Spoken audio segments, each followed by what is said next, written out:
I've had four-wheel drive vehicles all my life. Back in high school, I had a short bed Chevy truck with 44s on it. Yeah. And every time somebody would come out to town with a little taller truck, I'd go back and raise mine more. Yeah. It was ridiculous. It was ridiculous, but it was fun.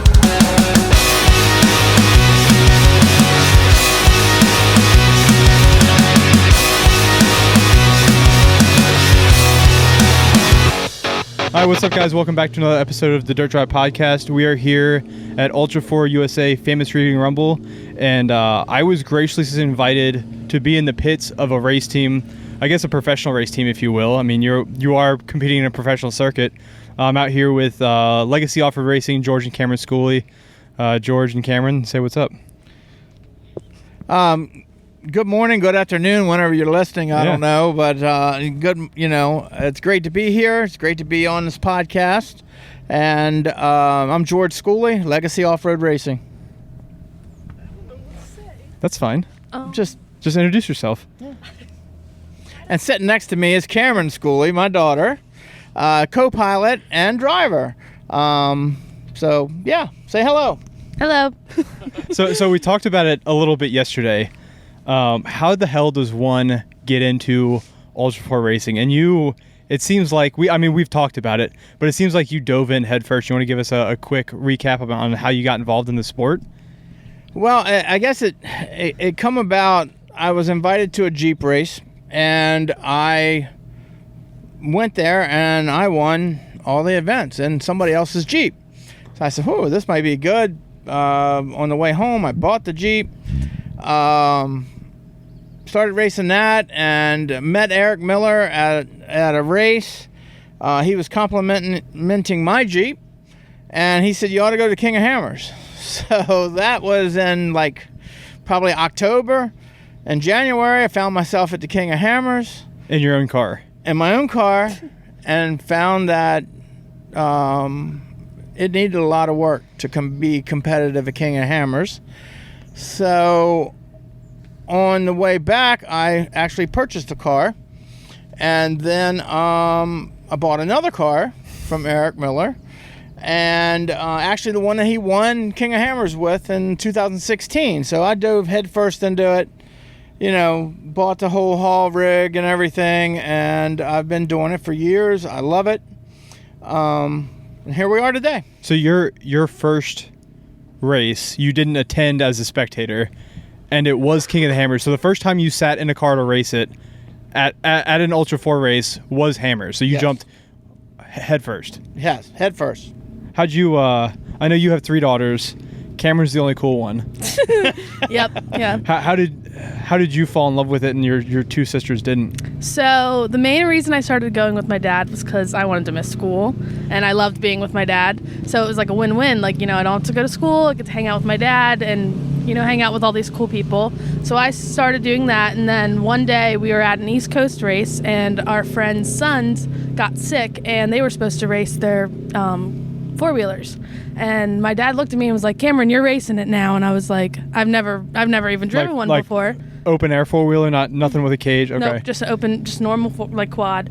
And I was like, okay. So I got on, started racing 4-wheelers. I think that next Christmas I got a 4-wheeler for Christmas. And then a couple years later we got Razors, started racing that, tore them apart every single race, couldn't keep them on the ground. So co-drove with my dad for a while, and hopefully soon I'll be doing Ultra4 in the big car. As a driver? Yep. Hell yeah.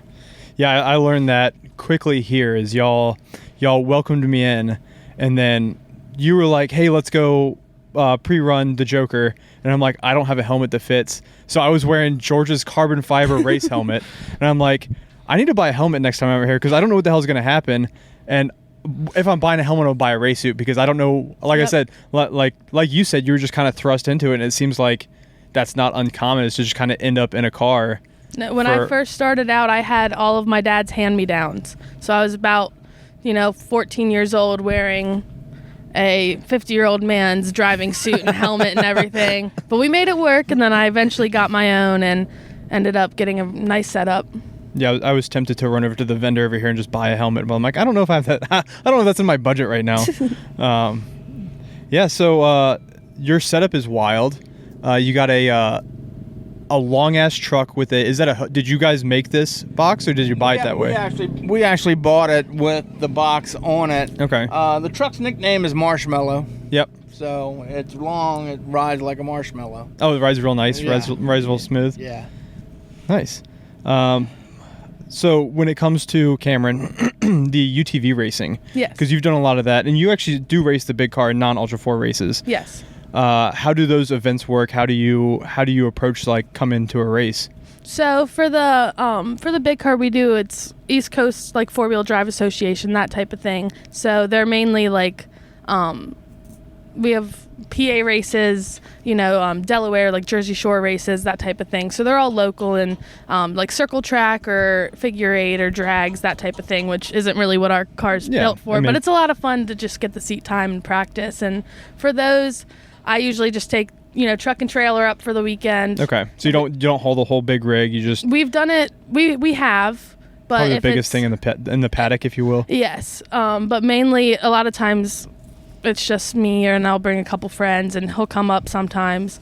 And I think the last race you were there for the last one, but one before that I came up by myself. Probably get some funny looks being a 19-year-old girl pulling a $500,000 race car behind a truck with a trailer and all that shit. Yeah, there's definitely some. Do you find yourself living like a double life almost? Do people around you understand the type of crazy shit that you get into on the weekends? Not at all. Not in high school. I had teachers like, "Why are you missing so much school?" And I'm like, "Oh, I'm going to California. I'm going to Oklahoma. I'm going to just all these places." And no one really has understood it, but I mean, they don't need to. I'm enjoying what I'm doing. I'm having a lot of fun. Yeah.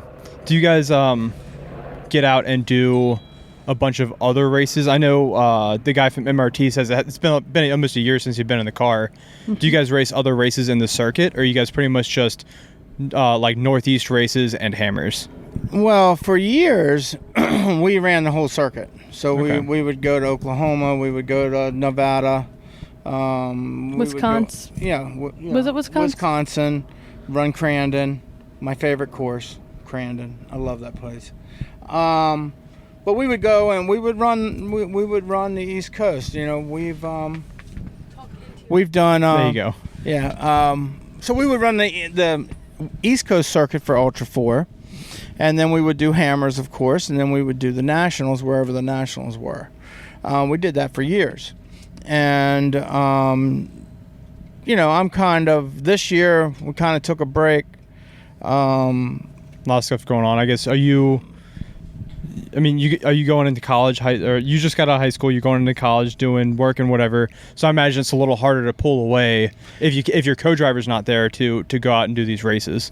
Well, exactly, and one of my things is, a couple years ago when the COVID thing hit, it put me down. And that's why I haven't been behind the wheel of the car. I've been kind of healing. Yeah. And a big question I got when I told, because I name dropped you guys a lot when I was coming out here to hopefully get some more interviews. A big question I got is, is George doing better? Is he going to be racing the cars? Or going to be Camryn? And my honest answer is, I don't know. I just got invited out. I kind of invited myself out, but I got invited out to come, and I'm just going to see what happens. So yeah, so my health is a lot better. I'm feeling great. You're driving great. You scared the shit out of me yesterday. Well, that's nothing. That's the hard thing is the co-pilot. I can't believe she co-pilots as well as she does. She's the best co-pilot I've ever had. Yeah. So, and I've had 2 or 3 guys sitting in that seat, and she is on point. So what have you done? You said you were out because of your health. What have you done to get your health back? Is it just trying to be a little healthier? And yeah, I got COVID, and I went into the hospital for COVID. I actually walked out of the hospital because they were going to kill me. So I got up. I told the nurse, I said, take the IV out.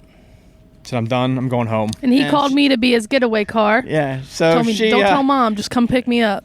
She would not take my IV out. So I took it out. Okay. And they're easy to take out. They're really easy to take out. Yeah, they're easy to take out. I don't think I could put it in, but I took it out. And I walked out of the hospital. and she picked me up, and I went home and I just toughed it out in bed and got through it. But at the same time, it gave me some heart problems. Yeah. So then I had to go in for surgery. You got the AFib from it and all that stuff. Yeah, so I had to go in for surgery for that.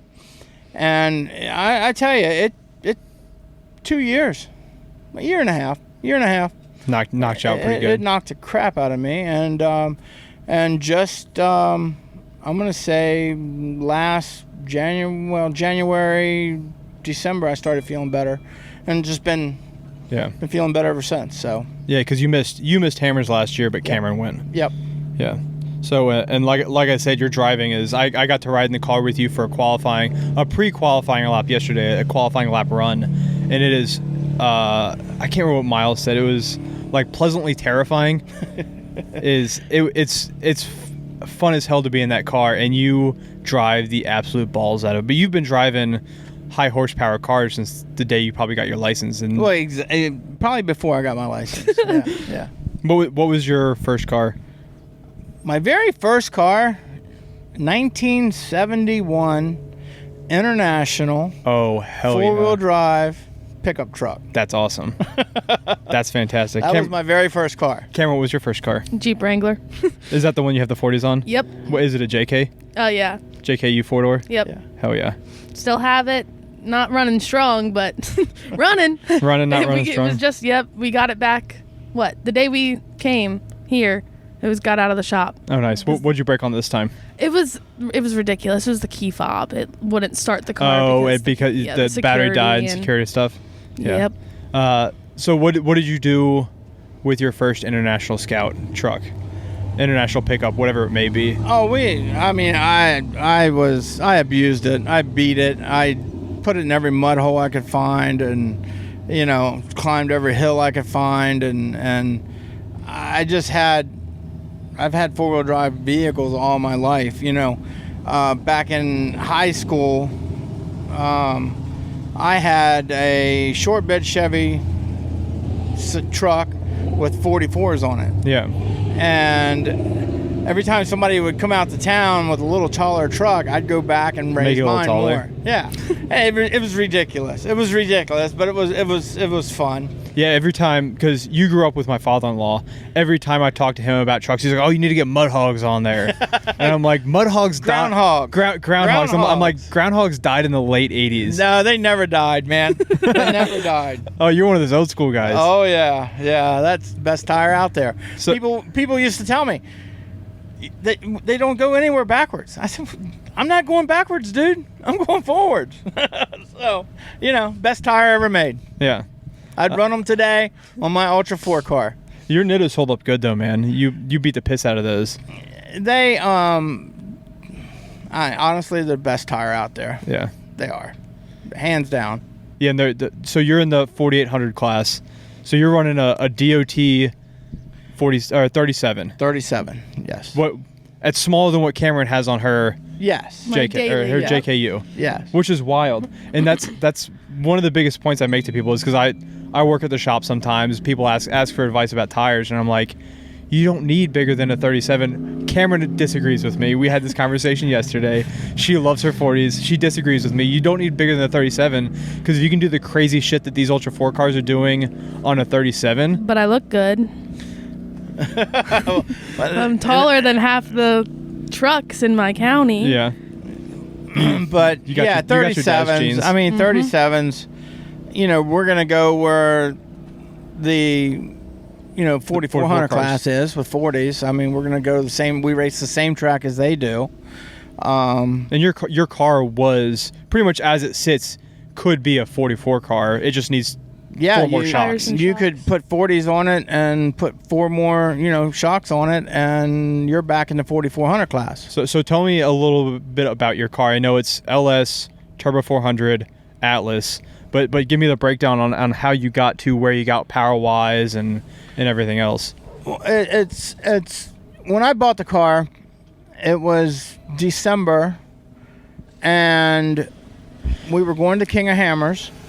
And I bought it from Eric Miller. It was his winning car. And I brought that up to Miles last night of how you said that your car is probably the most winningest car in Ultra 4 history, and he said Levi Shirley might have you beat with the red Dragon or something like that. It might be, yeah. It would be close. Yeah, it would be close. But yeah, so you got it in December. So I got it in December. I picked it up. I think it was January. I drove the car. Eric actually put it on my trailer at his shop. Nice. I unloaded it, put it in the shop. Probably 5 days later, we put a new wrap on it. 5 days later, we loaded it into the trailer, into the tractor and trailer, and took it to the Hammers. Did you have this tractor and trailer at that time? Yeah, and I had a different one. Okay. Yeah. And the first time that I actually really drove the car was a little bit on the lake bed, and then I qualified. Yeah, that blew my mind too yesterday. Is I expected pre-running to people to be out pre-running in their cars.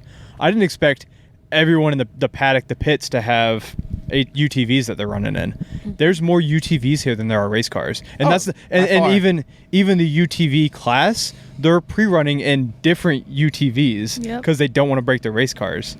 The UTVs have blown up. It's crazy. Just like even this year going out to Hammers compared to like years prior, they just multiply and they're all over the place. And the people that love them really love them, and the people that hate them really hate them. And I think you're on the hate them side. I am, because we were discussing the possibility of DirtNerds Offroad potentially getting into Ultra 4 racing, and I said UTVs, and you strongly advised against that. In my personal opinion, I don't think it's worth it, because unless you're gonna build from the ground up, I like with its own like chassis and build from the ground up, I don't think it's not worth, you know. But at that point, if you're building from the ground then up, you're spending the money. You're going to be in an unlimited class, and you're going to be racing against the professionals. Yep. So you better have the money to do that. Yep. So yeah, I get it.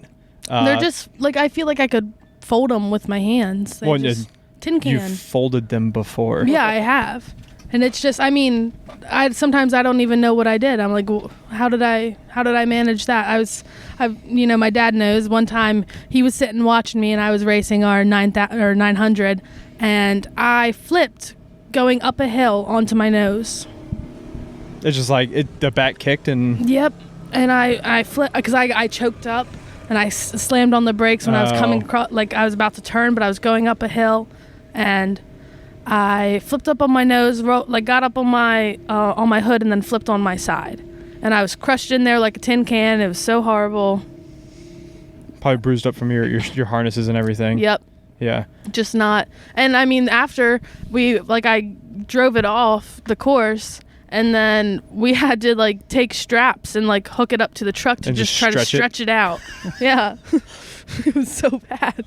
And the A-arms and everything on those things. So I got to ride in the UTV with you yesterday going to the Joker. Mm-hmm.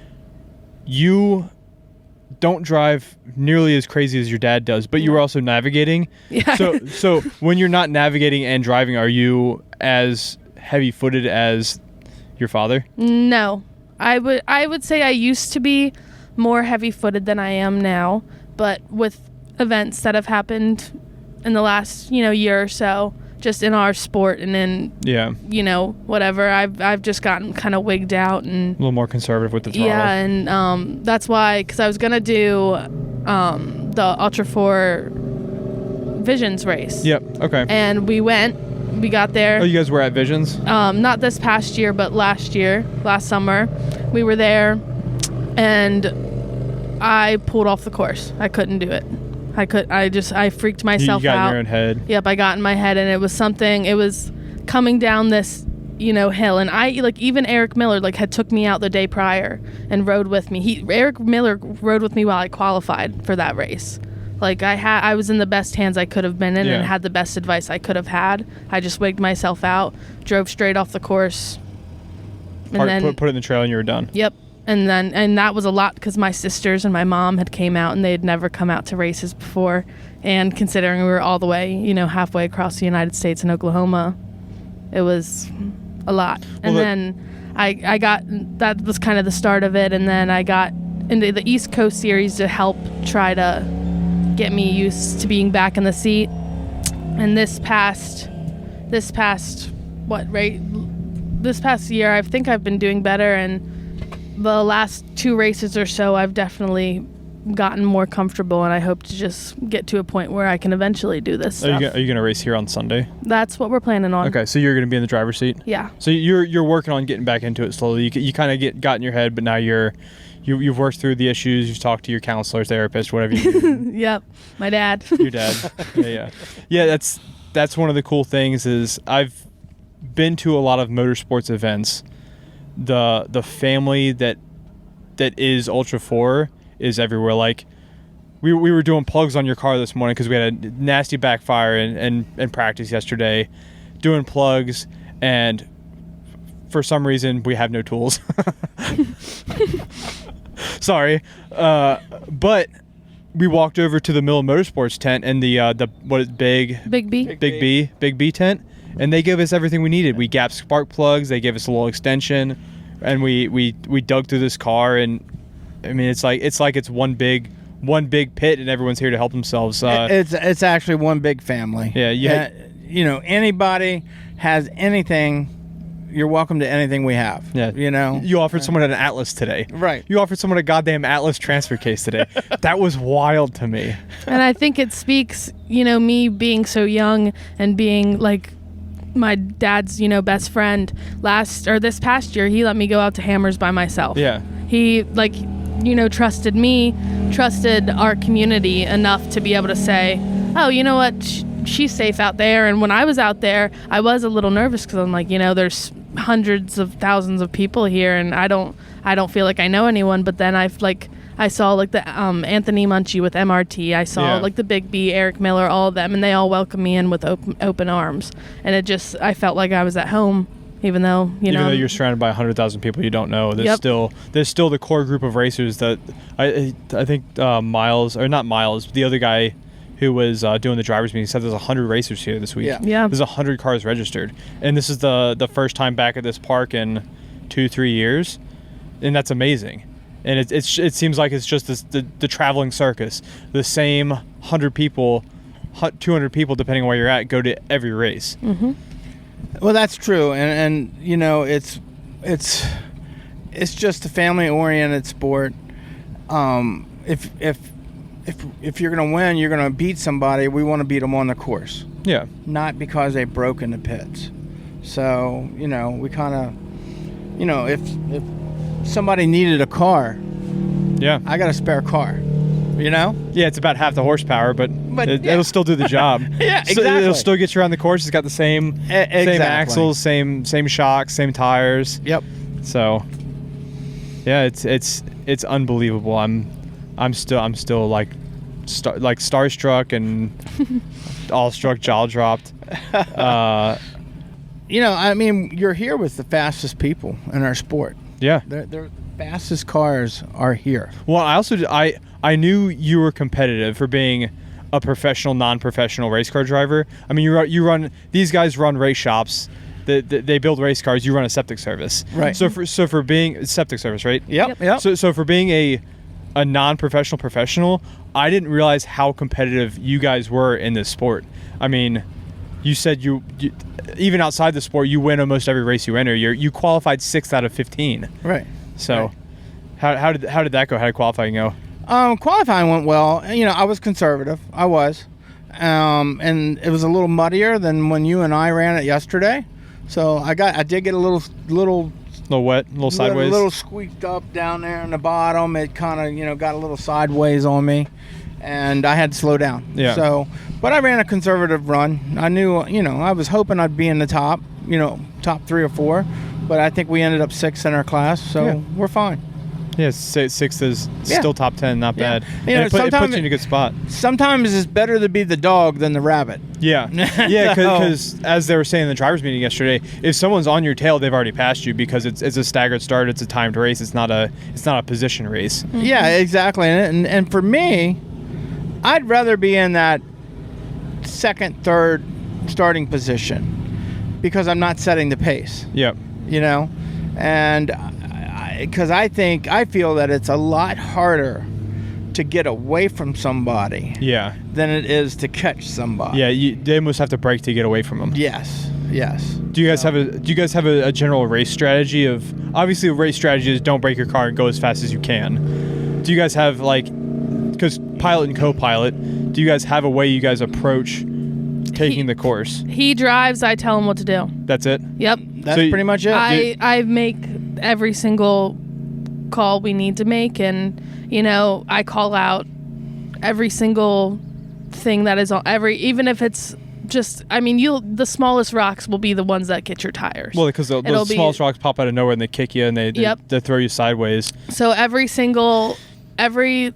rock that I think could be a threat, every tree stump I see, I call out. I tell him, I use my hands, and we have comms. So both ways. I have an iPad that gives me maps that plugs into our comms that will read out loud. Oh, that's cool. Saying, hey, 50 feet left. Oh, I didn't realize the iPad actually talked to you too. Yep. Yeah. That's really cool. Yep, they can talk to you. With this one, we have a joker line we have to run once. Yep. And we're thinking we'll probably do about 4 laps, I think, is what we just... Probably around 4 or 5 laps. Yeah. So, my dad, he was thinking, we were talking about when we want to run the joker, and I told him, I was like, I want to do it first. Yeah, you got to hit it first. Yep, as soon as we get there, I wanted to... And he was the car's the healthiest. You got to take it why the car's the healthiest, I think. Yep, at least for this race and for the EMC guys, since we do have... we have 45 guys with us, and they took 46 out of our class for this race, which I think was a good idea. Yeah, 46 is running today. There's definitely going to be some carnage. And if that happens to, clog up the joker line, then we're screwed. Yeah. Unless we want to... starting 6th, you'll be the 6th person to hit it. You might even be the first if they don't take it. If someone takes another strategy, and you guys could potentially be the first one to hit it after the UTVs in the 46. And in the line that we found yesterday, I feel like it's going to be pretty not run. It'll be pretty fresh still. Yeah, because it's 44 line, then cross over the blue rock. Yep. And then come through so. Yep. So we picked out our lines, and you get out there, it can look completely different. Totally completely different than what it did yesterday. Yeah. So we'll see how it holds together, because I'm thinking a lot of these UTVs are going to run that line. Yeah. So we'll see how it holds together, and if not, I'm not too concerned for our car, but I think, at least speaking of the joker line, I don't know. We skipped around the last 2 miles where all the rocks were, so we haven't seen I saw the whole course in completion. I showed George this morning. I was on Instagram. I was like, Wolf Racing. I'm like, is this the line y'all taking? This looks wild. He goes, oh, it's nothing. It just looks that bad because it's UTV. And I'm like, all right, whatever you say. What's your strategy as a driver? You can't be balls out the whole way, because that's 2 hours of full throttle. Do you take it conservative at the start, and then easier, or conservative, easy? Well, I think my air plan today or tomorrow is to run conservative, because I don't think this race is going to be won. No. And it's going to be won because people are braking. It's going to be won because you conserved you saved your tires, you saved your motor. It's going to be hot. Heat's going to be a big issue. Qualifying, that car got up to a little over 200, 205, and that car usually runs about 200. So, in the 105 degree days, that's still not bad. Right. The heat is gonna be an issue for cars, and the tires. I'm telling you, tires are going to be a huge issue. Yeah. Keep the tires underneath the thing, because the first 8 miles, if you have a flat, you could run that 8 miles with a flat, but not the last 2. Not the last 2. You're not going to do it. So you're going to have to change tire. The way that they've built this course is there's tree stumps that'll come get you, because they cut new trails for this. Right. So if you don't drive smart, you'll blow a tire in the first few miles on a tree stump and be out of luck and have to change it. Do you guys have tools in the car this race? We're gonna have, yes. We're gonna take them with us. One of the things is even the qualifying course, when I just ran a qualifying course, the stumps were 6 inches higher than they were. Because it's all dug out? Yeah, because it's all dug out than they were when you and I ran it. Cool. So, yeah. Yeah, I'm looking forward to watching. I'm not sure how I'm going to watch. I think I'm going to go stand at the Megatron, and then I'll get tired of that, and then I'll just You should go down to the spectator area. The Megatron. Yeah, I'll probably go down there, watch down there, and then probably get tired of that because I'm hot and miserable, and come back here and just watch on my cell phone or on my computer like I do at Set home. in the shade. Yeah. No, I do. I'm out at King of the Hammers, and I'm sitting in the camper watching the race on my phone, and even though I could be out.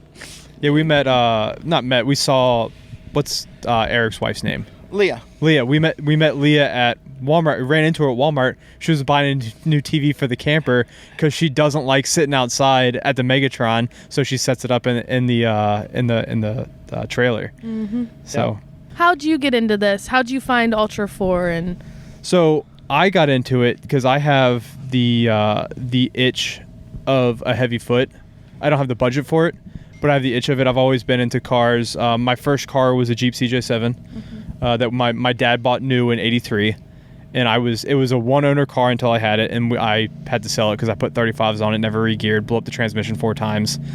And then I bought a Camaro, which we talked about, LS swapping, and then I got the Cherokee I have now, and I've done everything to it that I think you can do to it while keeping it like stock class. So it's got long arms, 6 inches lift, lockers, 33s.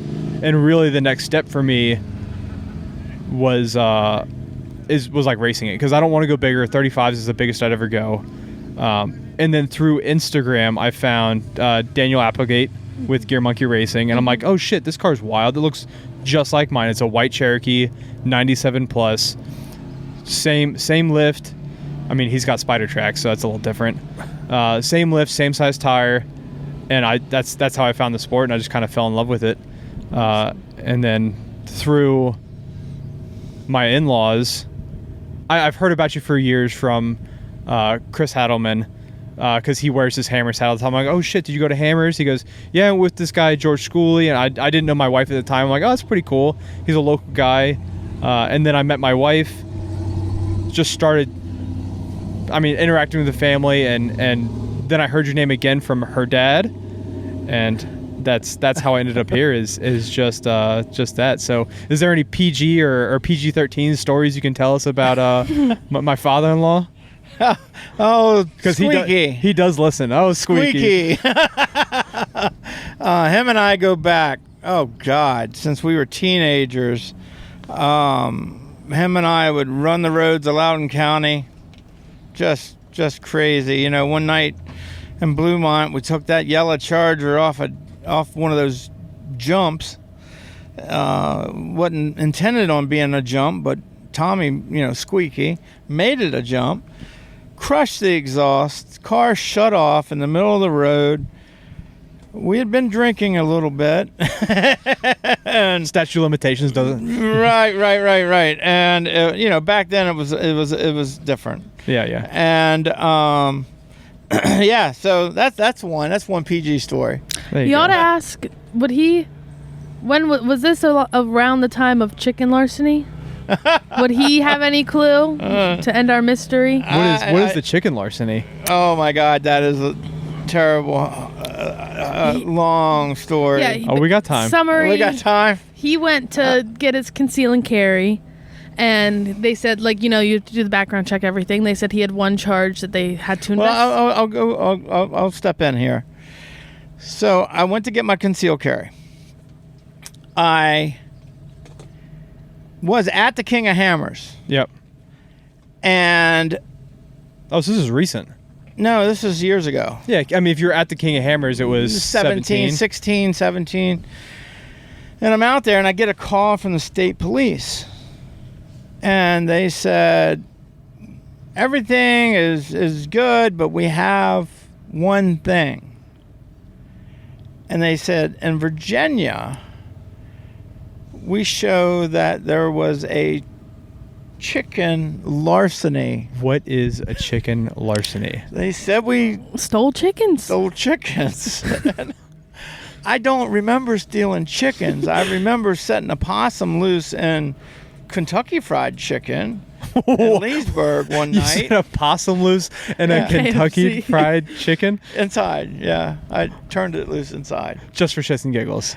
Yeah, just for shits and giggles. And everybody ran out of the store or the restaurant. It was hilarious.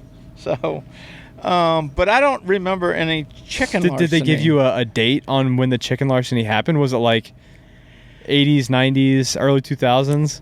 Or they just said it happened? What is this? No, it would have been back in the 90s or 80s, yeah. And I don't remember it. I don't know. Could it have happened? Well, same thing I told the state police. I said, if it did happen, I don't remember it. If it did happen, I'd love to hear the story because it's probably funnier than hell. Oh, yeah. You know? And so I've asked some friends around. I mean, we did some crazy shit. And but yeah, I don't know. So my nickname is Chicken Hawk. The Chicken Hawk. The Chicken Hawk. We need to put a screaming chicken on the hood of your car. We've thought about that. We were actually going to get the Golden Eagle. Yeah. We were going to get that emblem and put on the hood. The Wrangler Golden Eagle, the CJ7 Golden Eagle. Put the Chicken Hawk on there. That'd be good. Anyway, that's one crazy story. What was your first experience behind a sanctioned race car? Because it wasn't Ultra 4. Was it your because you used to do pulling trucks and all that stuff? Yeah, with the pulling trucks, it would probably have been it would probably be an East Coast Jeep race. Okay, East Coast Jeep race, and was that wasn't Jeep besides speed? Pulling, you know. But I pulled up and down the East Coast. You dabbled in motocross for a little. Yeah, okay. I did. I actually rode for Team Honda. Okay, nice. So I was I didn't know that. I was a little crazy. When did you race for Team Honda? Back when I was 14, 15. Bob Comstack from Leesburg, the Honda shop there.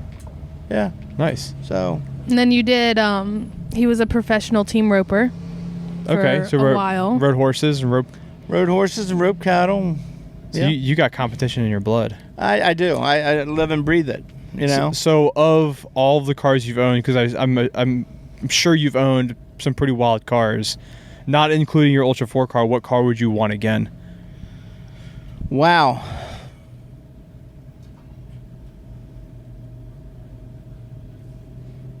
This is gonna sound weird.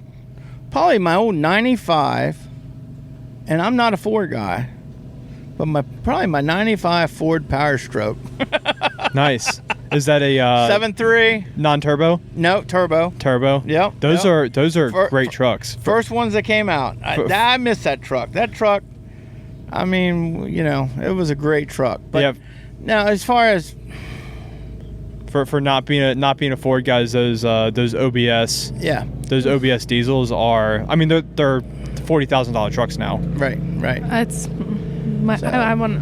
My but dream, I would say this Ultra 4 car is freaking outstanding. Yeah. Yeah. Do you have any sponsors or anything you want to give a shout out to? MRT. Yeah, I met him this morning. He was a pretty cool dude. Anthony, he sponsors us on the East Coast Series. He doesn't make a 37-inch tire. Yeah. Or I'd be running those tires today. But MRT, he sponsors us in that Jeep and the East Coast Series. Yeah, I'll have to check out this East Coast Series. I'm gonna try and keep up with you. Y'all are hard to keep up with because you don't do social media. Sorry. But I've got your phone number and I've got your phone number. I'm gonna text you once a month and see what's going on and see if I can come join you stuff. I kind of I don't know. You know, it's a lot to keep up with. So I'm not. Social media is a lot of work. It is. Social media is a lot of work. Sponsorships is a lot of work. You know, every sticker on my car, I run everybody's stickers on my car because I think it's not about what they give you. You know, it's about supporting the brands that you love. Yeah, it's about supporting the brands that you love. You know.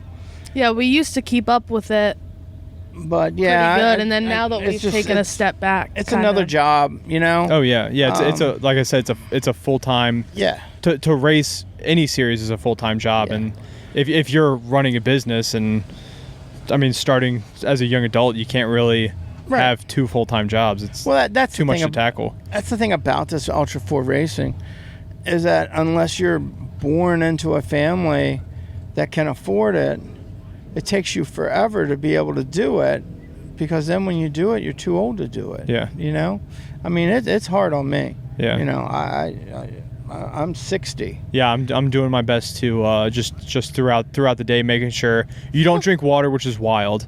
That you're drinking enough Pepsi Zero or Gatorade right. or whatever else, so you're staying hydrated, helping you. Right. I'm just trying to do what I can, but yeah, I see it. Yeah, so it's tough, you know. Even tomorrow after the race, you know, I'll just sit in the car. Yeah. For a while, just to get myself back together. Yeah, I wanted to do this tomorrow after the race, but then after talking to you, I'm like, it's not going to work. We're gonna have to do it after qualifying with everything else and get it knocked out. I may be able to talk to Camryn tomorrow after the race for a little bit and tackle on the end of this episode. You know, it's an hour and a half, 2 hours of just getting your ass kicked. Of intense, just, you know, you got to be on top, you know, and so it's hard. So yeah, but you know. Everybody, Nitto tires, you know, best tires out there.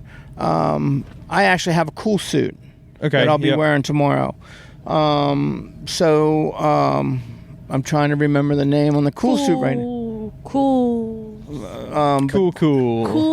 Yeah, Warren Winch. You know Warren Winch. Warren Winch has supported us from day one. Yeah, and now they're teamed with Factory 55, and they're taking over the world. Factory 55. You know, I mean, look on the front of that Jeep. You'll see what's hanging on it. Yeah. You know, that's the best. And they've always supported us. You know, a couple years ago, we were at King of Hammers, and the night before the race, air winch didn't work. Mm-hmm. You know, something happened. We took the winch off, took it over to them. They gave me a brand new winch, put it on the car. Good to go. And good to go. Support like that is just, you know, outstanding. Big B is another one. Anything you want, you know, you go over to Big B, and if they got it, you got it. Casey Gilbert's great. You know, I can't say enough about, you know, Eric Miller. Just outstanding people, and that's, you know, and that goes for anybody here, any racer here. Just outstanding people. Yeah. Where can We're going to work on signing off, because I'm going to follow up with Camryn tomorrow after the race. Also, want to where can people find you? Or keep giving a shout out. Where can people find you? How can people reach out to you if they want to know more about your team, your sport? You know, main thing is I'd say reach out to Camryn. Facebook or Instagram. Yeah. Legacy Offroad Racing. You like and share, you know, that page. I don't update it too much anymore. That's more, I'm trying to give that job to Camryn. You got a Gen Zer that's not doing her job. Yeah. You're supposed to be the social media guy. I know, come on. but I'm not in touch with technology. Yeah, it's fine though. I get it. It's just so not my thing. And it's unneeded stress for our generation that we put ourselves through. Yeah, if someone told me that they would, you know, take away my phone and just tell me where I need to be and when, I would do it in an instant. I don't need my, like, I used to go to the summer camp there. I'd be gone for 2 weeks, and we weren't allowed to bring our phones, and that was the best time of my life, because I didn't have to worry about checking in with people, keeping up with things, you know. I just take it away. If people want to find you, George mentions your Instagram. Yeah, my personal Instagram, or we do have a racing Instagram, but that's on his phone. Yep. So I only see it. What's your handle if people want to find you and reach out? Just Camryn Schooley. Just Camryn Schooley. Camryn.Schooley. Yep. Cool. All right, guys. We will be back in about 30 seconds, because that's how editing works. We'll be back in about 30 seconds with the race recap from Camryn. I appreciate you, George, for letting me join you here. This has been fantastic. We still got another full day of racing. I'm going to go watch 46 and UTVs. I'm so excited for it. Thank you for letting me crash your party and invite myself out. I'm going to keep doing it because, I mean, I got to work on a race car this morning. That was fun. I just want to keep doing shit like this. Well, you're very welcome. You're welcome anytime. I mean, you know, with Tommy, Sean, and that family is like family to me anyway. So you're part of the family. Thank you. Thanks for coming. Thanks for being here. Shout out to Legacy Septic. If you're in Maryland, you need your septic pump Need your shit installed. pumped? Come on. We're here for you. So, all right, guys. Thank you. Well, thank you. We will be back right now. This week, we'd like to thank our partner over at Rocktrix Wheels. Rocktrix has been independently manufacturing parts and accessories for the off-road industry for well over 10 years. Rocktrix offers the best, high-quality, high-strength aluminum wheels for all your off-road needs. You can use Dirt Drive, that's Dirt Drive, for 5% off your entire order on the website. You can find their website linked in today's show notes. Thank you, Rocktrix, for supporting today's show, and thanks to all of our listeners for supporting companies that support us. When it comes to your rig, there's nothing more important than safety. That's why since 2017, we've relied on RhinoUsa for all of our recovery gear. They design, engineer, and test all of their equipment right here in the good old US of A.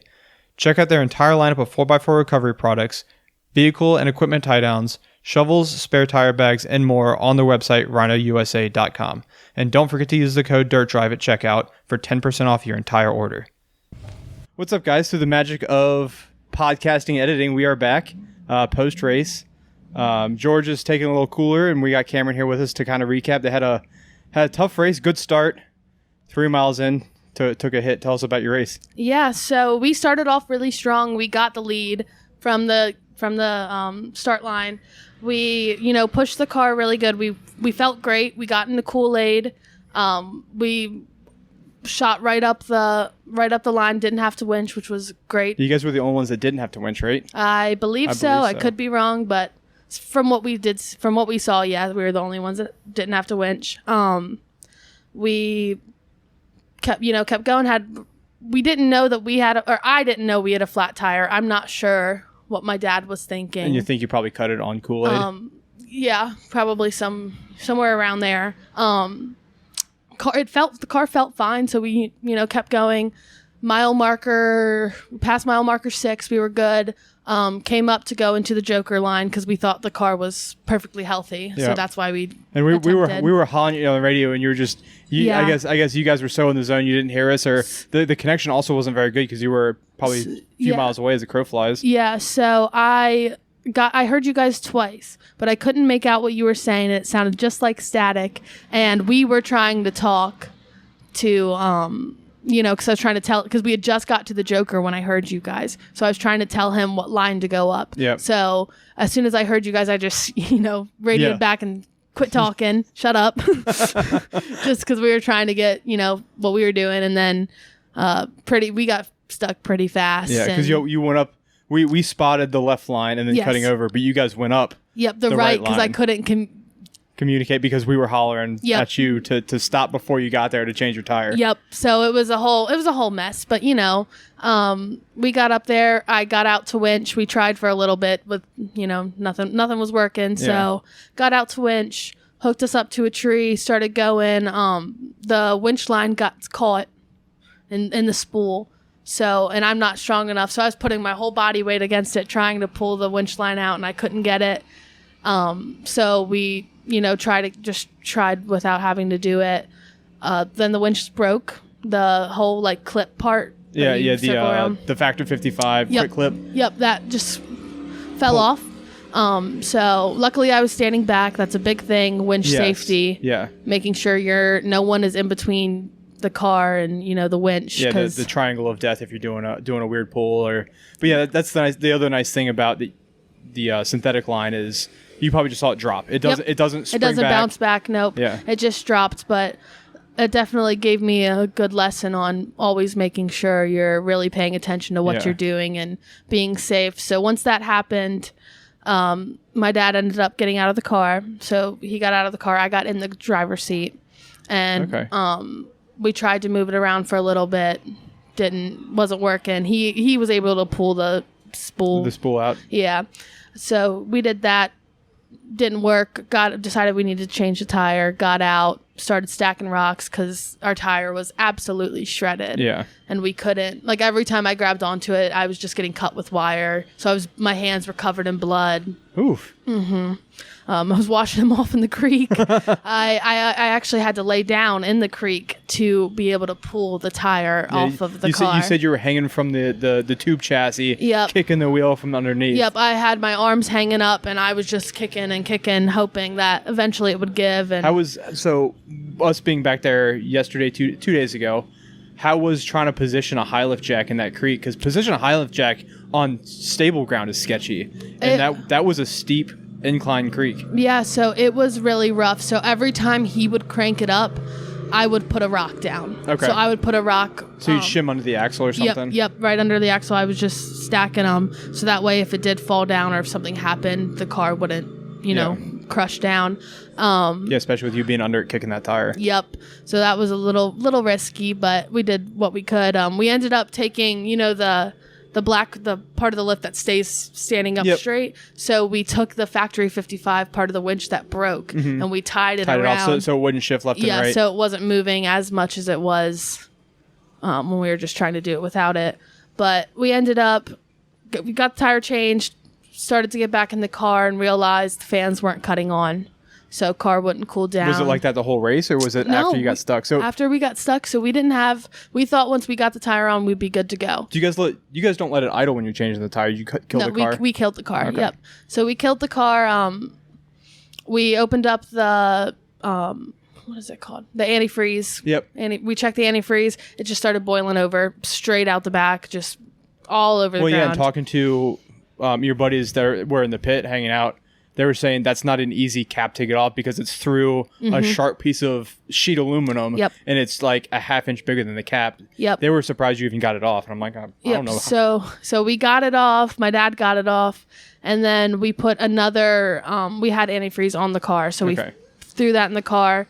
Boiled right over. So we filled up about 5 or 6 jugs with creek water and just tried to get the car to cool down enough because we were hoping we could pull it out before the next race starts. But we ended up not being able to do that. Well, luckily you guys were luckily you didn't take the line we spotted. Yeah. Because if you would have broken there, it would have been a nightmare moving that car because that line was the 44 line. Yep. You got stuck on the 48 line. Yep. And you probably, it looks like where you got stuck, you guys were in a good spot because all the other 48 cars could take that good line. Yep. So we didn't plug up the line that everybody was taking. So it was nice. Everybody could get back through. We tried our best. My dad, he did a great job. I think I'm pretty proud of myself. I pushed as much as I could. You guys did a hell of a job getting that tire changed, and it was horrible. It was it was just. It's never fun changing a tire, and that tire weighs probably 115 pounds. Yep, and I try to take as much off of him as I can. Yeah. So I was trying to do everything, and the way that the tire was shredded, all of the tread was stuck under the car. Oh. So not only did we have to get the tire off, we had to get all of the tread out from under. So it wouldn't bind on the axle and tear shit up. And then once we did finally get it off, the tire was stuck in the jack. Excellent. Yep. So it was so many different little things that just inevitably. Yeah, I was hoping you guys would get it changed and swing back by the pits and get another lap. Because if you did get another lap, you would have been in the top 10. That's what we were hoping, just to finish the lap. The attrition was, it seemed like more than half the cars didn't make one lap. Yeah. There was so many, and an hour and a half after the races when they threw the final checker. Yep. It was crazy. When we pulled, and that's after the race finished, not after the race started. An hour and a half after the race was supposed to finish, they threw the checker. Yeah, when we pulled into Kool-Aid, which is the first obstacle you come across, there was every single car there. Yeah. Everyone was just all 5 sitting. cars in front of you. Yep, and there was a couple cars. There's one car on our right that tried to make another line. That line was not there. Well, you guys, at one point, you made a new line with your cut tire. And it looks like you guys, I was over there because I just was running around. And you guys cut up hard driver right on the green tape. And I think that was Kool-Aid. Right on the green tape and came across and it looked like you passed a bunch of people there. Yep, so that was Kool-Aid. We did kind of make our own line there because I really did not want to get out and winch already. And I mean, there was other co-drivers out, so it ended up being the guy that was the co-driver for the guy behind us was going to help us winch up. And so he started coming towards the car to grab our winch, but And we were you're trying like, to "Get tell the him fuck to out of the move, way." but he wasn't he couldn't see us and he wasn't understanding. So we just stepped on it and he went He running. dove? Yeah, he was running, and we ended up being able to get up that with ease, I Yeah. would say. I mean, it wasn't that bad if you cut extremely hard to the left and then straight to the right and back out to the left. It wasn't bad. Yeah, you guys were having a really good run up until you weren't. It felt But great. even like those first 7.5 miles, you guys were definitely taking the lead. Definitely gonna be a contender. Yeah, Just a bad rap for you. Yep, it felt great. I mean, it's a beautiful day out today. It could be a lot hot. It is not. It is Yes, hot it as is. shit. It is hot, but it could be like yesterday. It was, yeah. 100 degrees. Yeah, now with, it's with only your like cool 80. suits, it was probably really nice in that car. Yeah, so As weird as that I mean, sounds. we felt pretty good. It wasn't too bad till it was. Really hit it it. was good till it wasn't. Yeah, and as soon as that radiator overflowed, I'm like, oh man, because I wanted to see you guys finish a lap as being my first race. I was being a little selfish, wanted to see the guys take a lap, but also wanted to see you guys do well. But we were really hoping to come out on top, but it's part of racing. You can never predict anything. do you guys think you'll get the car patched up and ready to go for tomorrow? I hope so. Or are you going to race the blue car, which is actually black? So that is an option, but I really dislike that car. Yeah. It drives, looks wise, they look pretty similar, Yeah. but drive wise, it is very different. Yeah. And I'm not comfortable in that car. I've only, driven it a handful of times, and I'd prefer to drive our car, but it's nice. I mean, who can say they have a backup, you know? So we do have that as an option, but we'll see if we can get it together, and we'll see what tomorrow holds. Well, all in all, in the way the day came together, it was a bad day because of mechanical fail. It wasn't even the tire that screwed you over. It was a random mechanical failure after you fixed your main problem. Yep. So, and that's nothing we could have predicted. We diagnosed. You guys were in the shop late diagnosing the fuel issue. Got diagnosed. You got your tune back. Came out here, bang popping on pre-qualifying practice runs. Changed spark plugs. Car's running great. Tire fixed. Coolant done. Yep. But yeah, it was overall a good race. It was fun. Thank you so much for having me out here. I cannot wait to do it again. It was an unbelievable weekend. When you guys, other than tomorrow, when you guys racing again, do you guys have any other races this year you're going to try and make? So the next race I think is in 2 weeks. It'll be a small East Coast race, some like local to us. Yeah.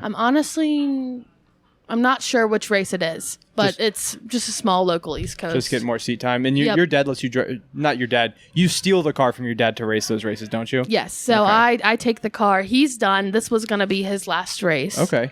So I watched the retirement of George Schooley. Yep. So he's been on about a year hiatus from it. He hasn't driven in about a year. It's been on me. And then this was going to be his last race because he really liked the course, and it's so close to home. Yeah. And it didn't work out, but I'm thinking he'll probably want to do it again if they come up here next year. So if and when you guys come to Hammers this year, will you be in the driver's seat if this is your dad's last race?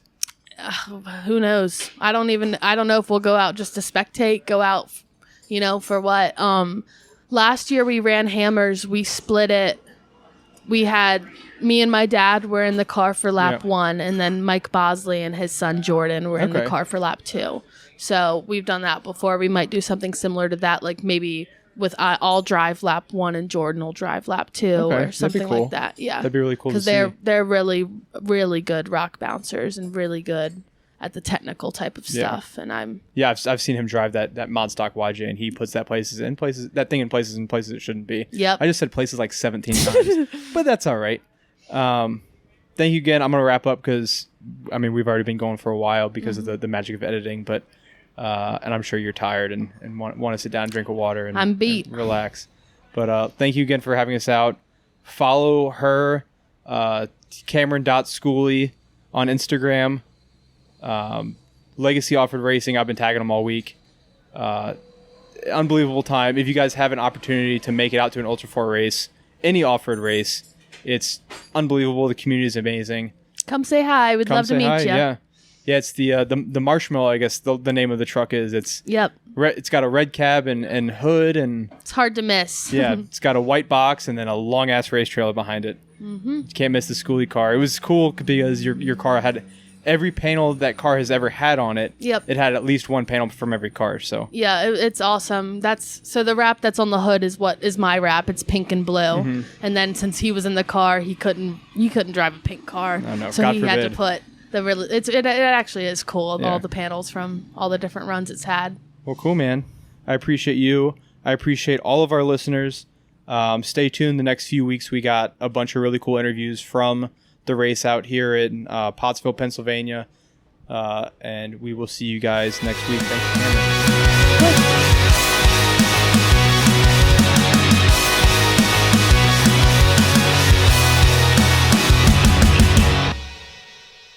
Are you enjoying this podcast?